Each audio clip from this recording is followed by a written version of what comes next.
Advocate Nelson Chamisa vadzoka zvekare nhasi vane mamwe mashoko eutungamiriri avadzikisa kumazimbabweans kuwhatsapp channel yavo vachida kuzivisa vanhu kuti poitwa sei pofambiswa sei way out. What is the way out? So mashoko avo pana pataura kuti leadership changes everything. We will bring Zimbabwe back to better than this level of self-sufficient, a booming economy and reclaiming of a dual status in the world. We will be first in many things.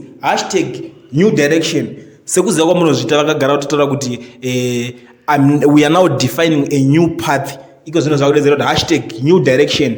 Hanzi Zimbabwe ichanakidza ende ichatova yekutanga pazvinhu zvese, kwete kuti Zimbabwe inozonzi ndo yekupedzisira. Like for example, unoona panotinzi paitika kana global pandemic here, nyika yakaita seZimbabwe inongobuda chinzi ndo yatanga kuwana vaccine. Ndo example iripo pana kuti paitika kana anything kunzi alright kune drought riri kunetsa panapa, like izvo kune El Nino, panongobudikira ponzi Zimbabwe ndo yatanga kutodoneta chibage panyika dzese dzakaikomberedza. Ndo emashoko ari kubva kuna Advocate Nelson Chamisa. Amene muri yeZimbabwe munomaonawo sei mashoko aya?